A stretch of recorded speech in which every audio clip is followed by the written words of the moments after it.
देखो, बहुत important question है ये।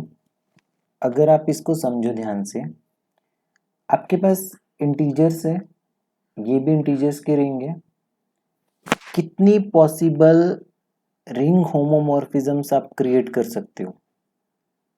शायद बोलने वाला कोई स्टूडेंट ये भी बोल सकता है फर्स्ट टाइम में इंट्यूटिवली कि शायद इंटीजर से इंटीजर्स पे तो इन्फिनिटी कितनी भी बना लो आप।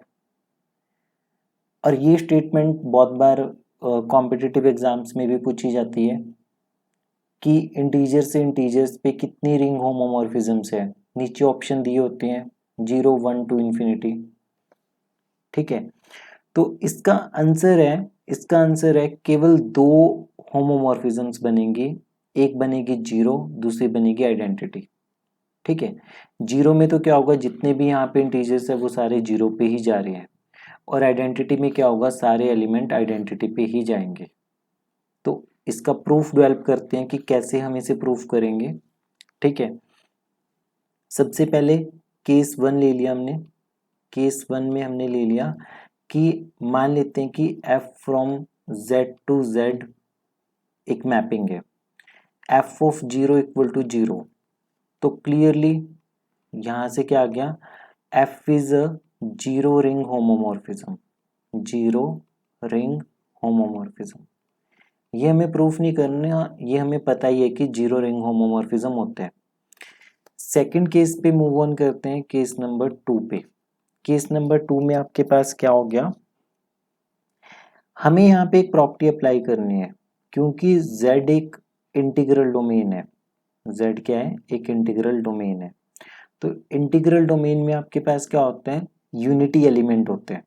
तो z कंटेन्स यूनिटी एलिमेंट, इसमें क्या होते हैं, यूनिटी एलिमेंट है आपके पास।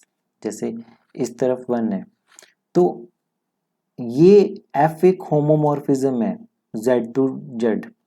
तो होमोमॉर्फिक इमेज ऑफ यूनिटी क्या आएगी, यूनिटी आएगी, इस साइड की यूनिटी आएगी। तो यहां से हमें पता चलेगा कि f of one equal to one के बराबर है।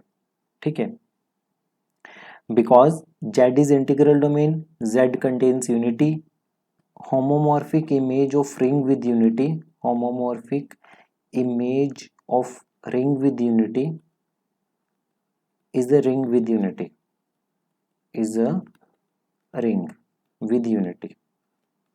ठीक है, तो आपके पास ये बनेगा।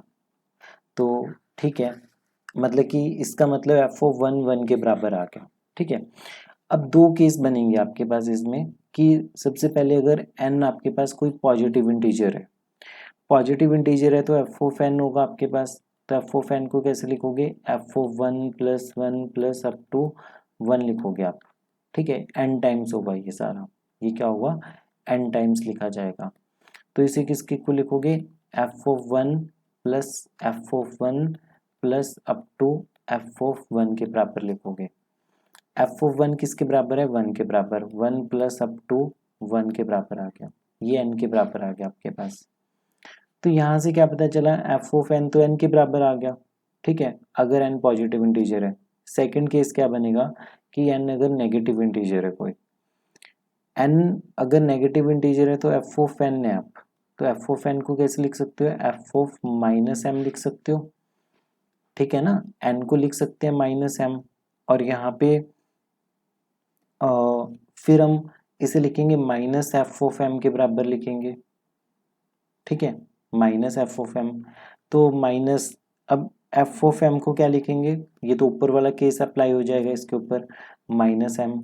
तो माइनस एम किसके इक्वल है, एन के इक्वल है। मतलब बहुत ब्यूटीफुली लॉजिक्स लगाते हैं।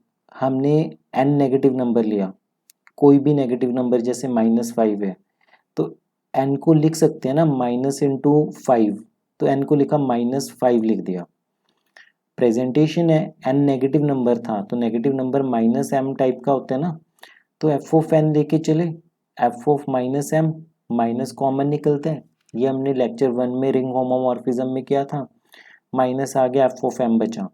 अब एफ ऑफ 5 बचा, क्योंकि ये एम तो पॉजिटिव है ना, तो इसके ऊपर ऊपर वाला केस अप्लाई हो जाएगा, दैट इज एम। तो माइनस एम बच गया, तो आपके पास एन आ गया। तो अगेन हमारे पास क्या आ गया कि F of N equal to N के बराबर आ गया। तो या और हमें पता ही है कि जीरो की इमेज तो जीरो ही होती है, F of zero equal to zero है।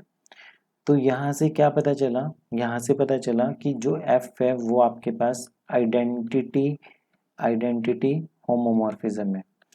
तो केवल और केवल दो होमोमॉर्फिज्म्स एग्जिस्ट करेंगी, या तो जीरो होमोमॉर्फिज्म या फिर आपके पास एग्जिस्ट करेगा आइडेंटिटी होमोमॉर्फिज्म एग्जिस्ट करेगा। ठीक है, तो अगर मल्टीपल चॉइस क्वेश्चंस में कभी पूछा जाता है तो उसमें आप ये मेंशन करोगे कि ओनली टू। काफी बार ये पूछ लेते हैं कि नॉन जीरो होमोमॉर्फिज्म कितनी होंगी, तो वो एक होगी, that is identity homomorphism. Non zero homomorphism कितनी होंगी, केवल एक, दैट इज आइडेंटिटी होमोमॉर्फिज्म।